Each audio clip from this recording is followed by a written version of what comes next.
तो गाइज ये वीडियो में हम लोग पढ़ेंगे भक्ति सूफी परंपराएं, जो कि क्लास 12th का चैप्टर नंबर 6 है। काफ़ी ज़्यादा इंपॉर्टेंट और काफ़ी अच्छा चैप्टर। अगर आप इसको पढ़ेंगे, थोड़ा सा ध्यान लगा करके मन लगाएंगे अपना, अभी तक तो आपने काफ़ी कुछ सीख लिया होगा, लेकिन अगर इसमें ध्यान लगाएंगे तो आपको काफ़ी ज़्यादा अच्छा लगने लग जाएगा ये चैप्टर। और यकीन मानिए, अगर आपने ये चैप्टर पढ़ा तो आपको हिस्ट्री से जो है ना काफ़ी ज़्यादा प्रेम हो जाएगा। तो आइए दोस्तों, चैप्टर को स्टार्ट करते हैं। मेरा नाम है शिवम भार्गव, आप देख रहे हैं YouTube channel full on guide.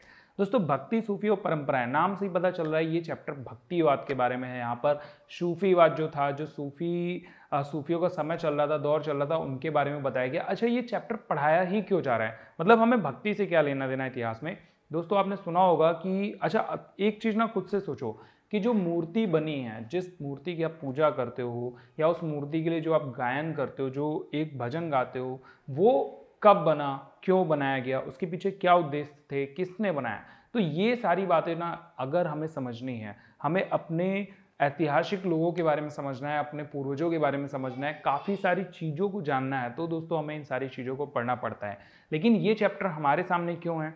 हमारे सामने ये चैप्टर इसलिए है क्योंकि अगर आपसे कहा जाए कि आप मूर्तियों को देखिए, तो आपको बहुत ही अजीब सी मूर्तियां देखने को मिल सकती हैं। दोस्तों, एक ही मूर्ति के बहुत सारे रूप देखने को मिल सकते हैं। उदाहरण के लिए आप विष्णु भगवान की इस मूर्ति को देखिए। ये जो मूर्ति है, ये हम सब लोगों ने देखा होगा, इनको खूब पूजते भी हैं। और दूसरी तरफ में ये जो मूर्ति है, ये भी विष्णु भगवान की एक मूर्ति है, जो कि साउथ इंडिया में काफ़ी ज़्यादा, मतलब ऐसी मूर्तियों की पूजा होती है, वहाँ पे विष्णु भगवान का ये वाला रूप काफ़ी ज़्यादा फेमस है।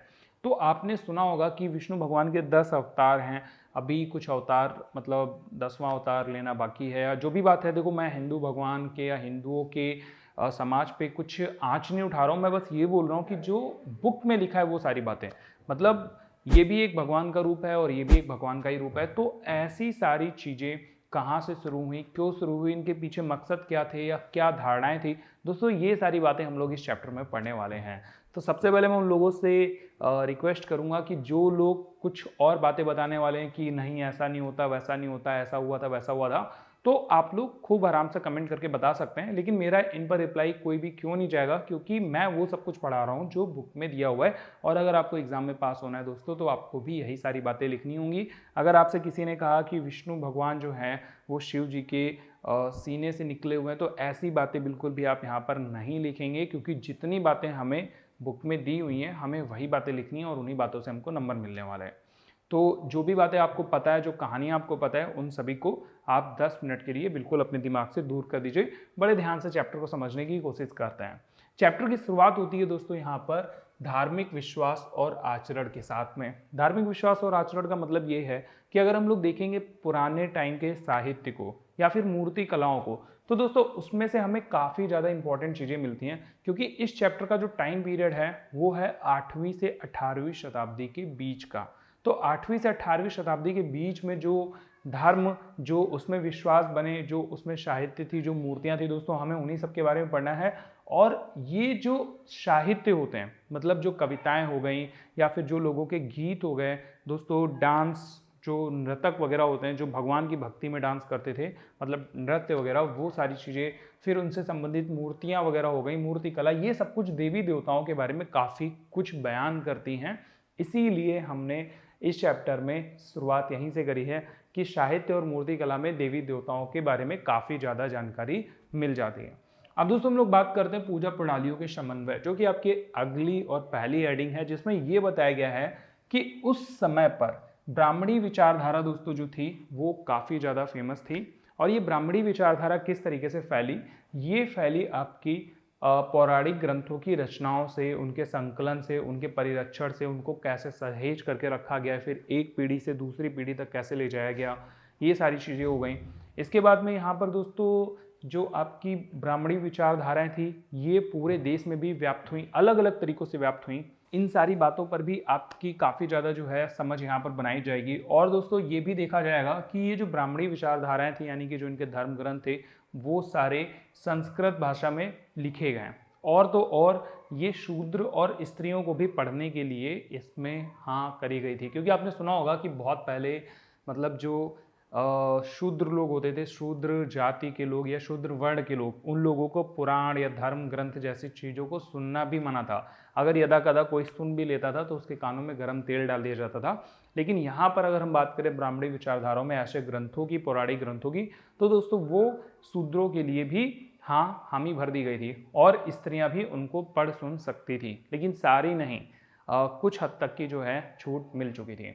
अगर हम लोग और देखें दोस्तों यहाँ पर, तो अनेक धार्मिक विचारधाराएं बन चुकी थी। जैसे कि आपने नोटिस किया होगा कि हमारे यहाँ क्या होता है, हिंदू समाज में बहुत सारे लोग होते हैं, अलग अलग तरीके से पूजा पाठ करते हैं, अलग अलग तरीके से जो है चीज़ों को मानते हैं। अब हैं तो हम सब लोग हिंदू ही, लेकिन रीति रिवाज अलग होते हैं। कई जगहों पर रीति रिवाज किसी और तरीके के हो गए, कई जगहों पर रीति रिवाज किसी और तरीके के हो गए। आप शादी का ही एक रस्म देख सकते हैं, हमारे यहाँ शादी किस तरीके से होती है और दूसरे समाज में अगर आप देखेंगे तो शादी बिल्कुल अलग तरीके से होगी। जैसे मैं जहाँ पर रहता हूँ वहाँ की बात अगर आपको बताऊँ, तो वहाँ पर शादी में सबसे पहले सगाई वगैरह होती है, फिर तिलक होता है, उसके बाद में शादी होती है, फिर घर पे आके रिसेप्शन होता है। जब शादी का समारोह, विवाह बंधन चल रहा होता है तो दोस्तों वहाँ पे मंगलसूत्र और जो मांग वगैरह भरना हुआ, तो ये सारी ना रस्में हैं। और इन सभी रस्मों में भगवान का, यानी कि ये जो मूर्तियां वगैरह हैं, इनके जो मंत्र वगैरह हो गए दोस्तों, इन सब का भी सहयोग बहुत ज़्यादा रहता है।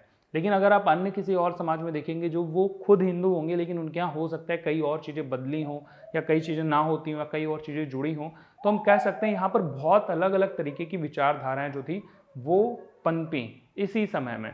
और इनके पनपने के पीछे जो मेन रीज़न था दोस्तों, वो था लघु परंपरा के बीच में संवाद और लघु परंपरा और महान पौराणिक परिपाटियों के बीच में संवाद। क्या मतलब हुआ इसका? जो बहुत लंबे समय से चली आ रही बातें हैं, ठीक है, वो बातें ना किसी ने किसी दूसरे व्यक्ति को बताई होंगी और वो व्यक्ति थोड़ी सी बातों को परिवर्तित कर देता है। ऐसे में दो अलग अलग प्रकार की विचारधाराएं चल जाती हैं। तो यहाँ से हो सकता है ऐसे बहुत सारे लघु परंपराएं हो गई, जो छोटी छोटी परंपराएं होती हैं, महान पौराणिक परिपाटियां होती हैं दोस्तों, इनके बीच में जो लोगों के बीच में बातें चलती हैं उसमें थोड़ा बहुत बदलाव हुआ होगा, जिसके कारण हम कह सकते हैं कि अनेक धार्मिक विचारधाराएं हमारे यहाँ पर पनपती चली गई और हम सब लोग अनेक विचारधाराएं जो हैं वो रखते चले गए। सबकी अपनी अपनी विचारधाराएं होती है, लेकिन अगर आप देखेंगे कहीं ना कहीं जुड़ करके बैकग्राउंड में सब एक ही जगह से जुड़े होते हैं। अगर आप एग्जाम्पल के लिए इसका देखना चाहते हो तो आप एग्जाम्पल के लिए यहाँ पर जगन्नाथ को ही देख सकते हो। जैसा कि मैंने आपको पहले भी दिखाया था, आप इनको देखिए, ये जगन्नाथ हैं। साउथ इंडिया में इनकी जो मूर्ति है काफ़ी ज़्यादा फेमस है। ये अपनी बहन सुभद्रा और भाई बलराम के साथ में खड़े हुए हैं। जगन्नाथ का मतलब होता है संपूर्ण विश्व के ज्ञाता या संपूर्ण विश्व के स्वामी। दोस्तों ये जो जगन्नाथ हैं, आपको जान के आश्चर्य होगा कि यही जगन्नाथ हमारे विष्णु भगवान भी हैं, जो आप यहाँ पर देख सकते हैं। ये वो विष्णु भगवान है जो हमारे उत्तर भारत में पूजे जाते हैं। हम सब लोग जानते हैं कि ये नागों के बीच में रहते हैं। नाग पंचमी मतलब ऐसे समझ लो कि विष्णु भगवान जो है उनका बिस्तर ही नाग होता है, समुद्र वगैरह में रहते हैं। तो ये हमारे यहाँ पर धारणा बनाई जाती है और हम लोग जो मूवीज़ वगैरह देखते हैं दोस्तों, वहाँ पर भी इसी टाइप से हमको भगवान देखने को मिलते हैं। जो पूजा करते हैं दोस्तों वो भी कुछ इसी तरीके की हैं। लेकिन ये साउथ इंडिया के भगवान हैं जिनको हम जगन्नाथ जानते हैं। दोनों ही विष्णु भगवान हैं। मतलब आप ये समझ लो कि आपको अलग अलग तरीके से एक ही भगवान को देखने को मिलेंगे, मतलब एक ही भगवान अलग अलग तरीके से देखने को मिलेंगे। इसी तरीके से अगर आप देखेंगे दोस्तों, तो यहाँ पर आपको देवी समुदायों में भी काफ़ी ज़्यादा उदाहरण देखने को मिल जाएंगे। उदाहरण के लिए हिंदू समाज में एक भगवान है, देवी हैं, वो है लक्ष्मी जी। लक्ष्मी जी कई जगहों पर आपको पत्थर पे सिंदूर पोत करके, जो है पत्थर एक रहता है उस पर सिंदूर वगैरह से अच्छे से लगा देते हैं, तो वो पार्वती जी का या लक्ष्मी जी का रूप आपको कहलाता हुआ देखने को मिल जाएगा। मतलब कई सारे समाज के लोग उसको लक्ष्मी जी या फिर पार्वती जी कह के संबोधित करते हैं। अगर हम लोग इनके रिश्तों की बात करें तो जो लक्ष्मी जी हैं वो विष्णु भगवान की पत्नी मानी जाती हैं, या फिर पार्वती जी हैं वो शिव भगवान की पत्नी मानी जाती हैं। लेकिन आप अगर और भी इसके अलावा कई सारी देवी देवताओं को देख सकते हैं, जैसे कि आपके गाँव में कोई पेड़ जहाँ पर पूजा वगैरह की जाती है उसके चारों तरफ में खूब सारे धागे वगैरह लपेट के उनको कोई एक नाम दे दिया जाता है, या फिर कोई और भी मंदिर या कोई एक ऐसे प्रकार का कुआं दोस्तों जो पूजनीय होता है उसको भी किसी देवी के नाम से संबोधित कर दिया जाता है। तो कहने का मतलब ये है कि बहुत अलग अलग प्रकार की परंपराएं होती हैं जो कि एक ही चीज़ से जुड़ी होती हैं। मतलब भगवान या देवी देवता आपके एक ही हैं और उनके रूप अनेकों अनेक आपको देखने को मिल जाते हैं। ये सारी चीज़ें कहाँ से शुरू हुई, अगेन आपको बताऊंगा, पौराणिक परिपाटियां और लघु परंपराओं के बीच में जो संवाद होता है इनसे। लघु परंपराएं मतलब छोटी छोटी परंपराओं के बीच में संवाद। संवाद का मतलब होता है बातचीत या फिर थोड़ा बहुत डिस्कशन, इंग्लिश में बात करें तो आपको पता चल जाएगा। अब दोस्तों ये जो भेद और संघर्ष हैं, मतलब देवी देवताओं के बीच में जो भेद रहे हैं ये क्यों रहे, या फिर कैसे स्थिति में ये भेद रहे, इन पर भी थोड़ी सी नज़र हम लोग डाल लेते हैं क्योंकि ज़रूरी है। सबसे पहले तो हम ये देखेंगे कि जो हमारे भारत में देवी आराधना है दोस्तों, वो तांत्रिक पूजा के जरिए चलती है। तांत्रिक मतलब तंत्र विद्या वाली जो पूजा होती है, तो इस तरीके से हम कुछ देवी देवताओं की पूजा करते हैं। आपने जरूरी उदाहरण में देखा होगा, कुछ मूवीज़ वगैरह में कुछ देवियाँ रहती हैं, मतलब देवी की एक प्रतिमा रहती है, हाथ में उनके काफ़ी सारे औजार वगैरह होते हैं और साथ में काफ़ी बड़ी सी माला पहन रखी होती है। तो उनकी पूजा जो है वो किसी तंत्र के द्वारा ही किया जाता है। जबकि दूसरी जगहों पर आप देखेंगे, कई जगहों पर ऐसे भी समाज में लोग देखने को मिलते हैं जो किसी भी देवी की पूजा बहुत अच्छे तरीके से करते हैं। मतलब अच्छे तो सारे तरीके हो गए, लेकिन वो तरीके जो जिसमें धूप बत्ती वगैरह कर रहे हैं, मन से विनती कर रहे हैं, इस तरीके से कई पूजाएं देखने को मिल जाती हैं। यहाँ पर दोस्तों आपको वर्ण और वर्ग भेद की भी अवहेलना करते हुए लोग दिखाई दे जाएंगे, जो वर्णों की अवहेलना करते हैं या फिर वर्ग वगैरह की अवहेलना करते हैं, लेकिन वो अपनी देवी आराधना, देवी जो पूजाएं होती हैं उन सब में लीन रहते हैं। और तो और दोस्तों एक और खास बात की देवी पूजा में सबसे बड़ी बात यह है कि ना तो यहाँ पर जाति वगैरह आपको देखने को मिलती है, ना ही तो स्त्री पुरुष का भेद देखने को मिलता है। मतलब देवी की पूजा करनी है तो चाहे स्त्री हो चाहे पुरुष हो, सभी लोग पूजा कर सकते हैं। जबकि कई जगहों पर आपको देखने को मिलेगा कि जो भगवान में हम लोग ईश्वर होते हैं, वहाँ पर दोस्तों महिलाओं को मना कर दिया जाता है कि ये जो महिलाएं हैं वो पूजा नहीं करेंगी, सिर्फ और सिर्फ पुरुष ही पूजा कर सकते हैं। ऐसे ही दोस्तों अगर आप देखेंगे तो ये जो तांत्रिक पूजा के लिए जो मंत्र वगैरह प्रयोग में लेते हैं ना हम लोग, ये सारे शिव और बौद्ध भी, बौद्ध धर्मों में भी आपको देखने को मिलेंगे। मतलब शिव जी की पूजा भी कई जगहों पर आपको तंत्र के जरिए देखने को मिल जाएगी, और बौद्धिक पूजा भी कई जगहों पर तांत्रिक विद्या तरीके से, यानी तांत्रिक विद्या का मतलब हो गया तंत्र वगैरह, जो तंत्र मंत्र होते हैं उनसे बौद्ध पूजा करते हुए आपको देखने को मिलेगी। इसके अलावा दोस्तों यहाँ पर हम देखेंगे कि जब ये इतने सारे वर्ग बन रहे हैं तो यही जो है आपके हिंदू वर्गीकरण के रूप में सामने हमारे निकल के आते हैं कि ये समाज जो है जो इस तरीके की पूजा पाठ करते हैं, इनको दोस्तों हम हिंदू वर्गीकरण में, मतलब हिंदू के रूप में कह सकते हैं। तो यहाँ से हमारे सामने हिंदू समाज बन के आया और हम सब लोग हिंदू हैं। मेरे में से, अभी आप में से बहुत सारे लोग होंगे जो हिंदू धर्म से नहीं होंगे, तो वो लोग भी इस बात को ध्यान से समझें कि कैसे हिंदू धर्म में हिंदुत्व का एक वर्गीकरण सामने निकल करके आता है। अब दोस्तों इसमें और भी अगर हम लोग बात करें वैदिक और पौराणिक तुलना, तो वैदिक और पौराणिक तुलना जो है ये तो पॉसिबल ही नहीं है। क्यों? क्योंकि वैदिक पूजा करने वाले लोग अलग हैं और पौराणिक पूजा करने वाले लोग अलग प्रकार की सोच रखते हैं। उदाहरण के लिए आप देखेंगे जो वैदिक लोग हैं, मतलब वैदिक पूजा करने वाले, वैदिक भावनाओं को मानने वाले, वैदिक परंपरा को मानने वाले लोग, इन लोगों के जो साहित्य है दोस्तों या फिर इनकी जो मूर्तियां हैं, यहाँ पर आपको अग्नि, इंद्र और सोम देवता जैसे जो देव हैं दोस्तों, ये पूरी तरीके से गायब मिलेंगे।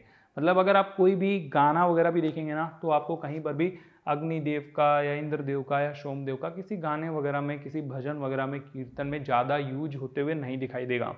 कुछ आजकल के आधुनिक गाने बन गए हैं जहाँ पर आपको इंद्र देवता या सोम देवता जैसे भगवानों की पूजा करते हुए एक दो वर्ड देखने को मिल जाएंगे, लेकिन ज़्यादातर नहीं मिलते हैं। और मूर्तियां तो बिल्कुल भी नहीं मिलेंगी। मे भी आपने शायद कभी इंद्रदेव की जो मूर्ति है वो कहीं पर देखी हो। तो इस तरीके से वैदिक और पौराणिक तुलना में यही अंतर है दोस्तों कि यहाँ पर जो है आपको वैदिक में अग्नि, इंद्र और सोम जैसे देवता जो हैं वो लुप्त मिलते हैं, लेकिन वैदिक मंत्रों में आपको विष्णु और शिव जी की मूर्तियाँ और विष्णु और शिव जी के मंत्र और इनके लिए भजन, कीर्तन इत्यादि बहुत सारी चीज़ें देखने को मिल जाती हैं।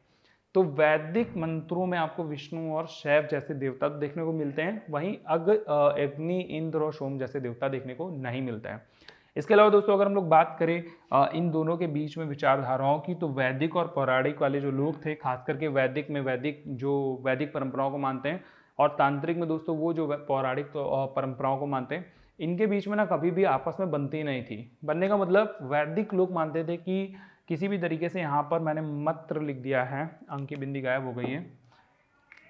वैदिक लोग जो है दोस्तों वो मंत्र के साथ में यज्ञ पढ़ने वालों की निंदा करते थे। कहने का मतलब है वो नहीं चाहते थे या अच्छा नहीं मानते थे कि अगर आप यज्ञ करते हैं तो आप मंत्रों का भी उच्चारण करें। या फिर तांत्रिक लोग जो थे, जो यज्ञ वगैरह करते हैं दोस्तों, वो लोग वैदिक परंपराओं की काफ़ी ज़्यादा निंदा करते हैं, क्योंकि वो बोलते हैं कि मतलब सिर्फ मंत्र पढ़ना कोई पूजा का तरीका नहीं होता है। तो जो भी है, फिलहाल हमें चैप्टर को समझना है और याद करना है चैप्टर के बीच में मैं आपको एक बात बताना चाहूँगा कि अगर आप इस चैप्टर से रिलेटेड इंपॉर्टेंट नोट्स जो इस चैप्टर के होंगे और साथ में इंपॉर्टेंट क्वेश्चन आंसर से रिलेटेड कोई पीडीएफ वगैरह चाहते हैं तो दोस्तों डिस्क्रिप्शन में एक लिंक है, आप वहाँ जा करके इसको चेकआउट कर सकते हैं। और इस चैप्टर के बाकी जितने भी पार्ट्स होंगे उसकी भी लिंक आपको डिस्क्रिप्शन में सबसे ऊपर ही मिल जाएगी, तो आप वो सारे पार्ट भी यहीं पर अभी ही जा करके एक्सेस कर सकते हैं। अब दोस्तों हम लोग आगे बढ़ते हैं, वो अगली जो हमारी हेडिंग है वो है उपासना की कविताएं। क्या मतलब हुआ? उपासना की कविताओं का मतलब आप बहुत आसानी से ऐसे समझ सकते हैं कि हम लोग जब पूजा करते हैं किसी भगवान की तो हमें 3-4 चीज़ें चाहिए होते हैं। नॉर्मली रूप से अगर हम बात करें तो एक तो शुद्ध मन चाहिए होता है, शुद्ध सा वातावरण चाहिए होता है दोस्तों, और साथ में जो है पूरे मन की भक्ति चाहिए होती है। लेकिन यहाँ पर और भी तरीके हैं दोस्तों जो जिससे हम भगवान की पूजा कर सकते हैं, जो आजकल बहुत ज़्यादा फेमस है, वो है कुछ कविताएँ या भजन या कीर्तन वगैरह चला के मोबाइल में साइड में रख देना। लेकिन मोबाइल में चलाने से पहले मोबाइल में नहीं, लोगों के बीच में ये आम गाने जो थे आम रूप से प्रसारित रहते थे, लोग सुबह उठ के इनका उच्चारण करते थे या फिर गीत वगैरह गाते थे। लेकिन उससे भी पहले अगर हम चले जाएं दोस्तों तो केवल यही थे और कुछ था ही नहीं। जैसे आजकल में 1-2 गाने रिलीज़ होते रहते हैं दिन भर में, आए दिन मतलब आपको 100-200 गाने तो पर डे मिलेंगे। वो गाने किसी भी टाइप के हो सकते हैं, लेकिन अगर भजन की बात करें तो ज़्यादा नहीं, लेकिन होते तो हैं ही। ठीक है, तो अलग अलग जगहों पर गाने रिलीज़ होते हैं। पुराने समय में दोस्तों यही गाने थे जो सिर्फ भक्ति वाले ही गाने रिलीज़ होते थे और वो रिलीज़ नहीं किए जाते थे। वो बस किसी ने गाया, किसी दूसरे को सुनाया, फिर वो धीमे धीमे जो है सभी तरफ फैलते चले गए। तो इस तरीके से जो गाने हुए, जो अच्छी अच्छी कविताएं हुई दोस्तों, ये सारे लोग संत और कवि लोग गाते थे।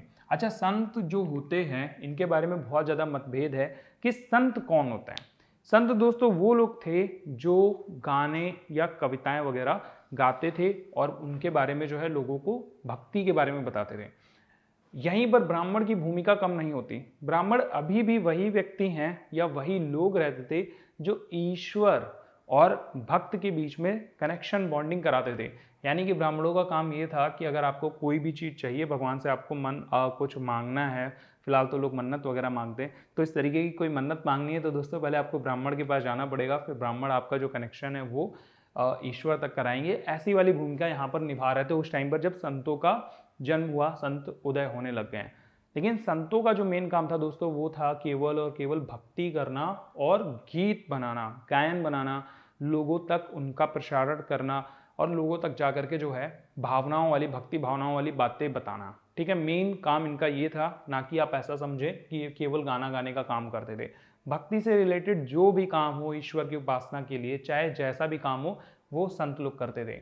अब अच्छा, जो इनमें कविताएं करके करते थे वो कवि कहलाने लग गए, इसीलिए संत कवि जो है कहा जा सकता है। संत कवि और ब्राह्मण में एक जो सबसे बड़ा फर्क रहा है वो दोस्तों ये रहा है कि ब्राह्मण समाज ने केवल और केवल पुरुषों को ही महत्व दिया, लेकिन संत कवियों ने स्त्रियों को, निम्न वर्णों को भी खूब महत्व दिया। यानी कि कोई भी वर्ण का व्यक्ति हो यहाँ पर आ करके भक्ति भावना में लीन हो करके अपना जो भगवान से प्रेम है या ईश्वर से जो प्रेम है दोस्तों वो दिखा सकता है।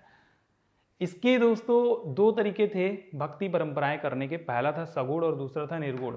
आपने जागरण जरूर सुना होगा, जागरण वगैरह होता रहता है, आप मुझे कमेंट करके बताइएगा कि लास्ट टाइम आप जागरण में कब गए थे।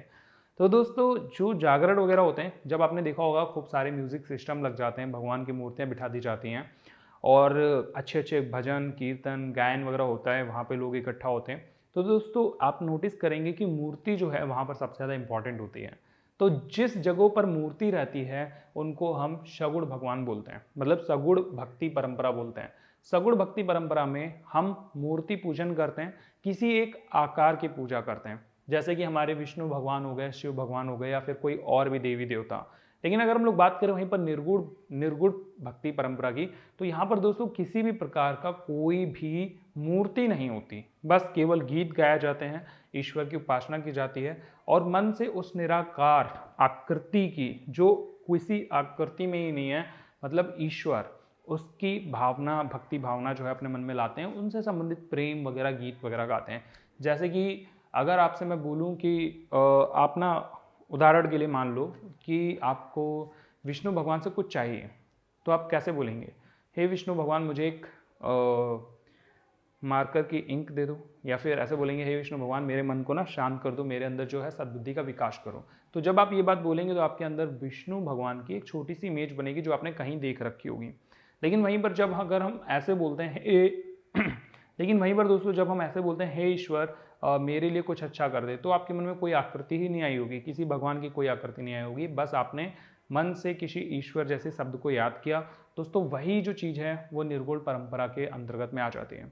तो यहाँ पर निर्गुण परंपरा में निराकार होते हैं, और यहाँ पर दोस्तों विष्णु और शिव भगवान जैसे भगवान जो है देवी देवता वो सगुण में आ जाते हैं। इसी तरीके की परंपरा दोस्तों आपको जो है जो सगुण वाली परंपरा है ये पूरे भारत में देखने को मिल जाएगी।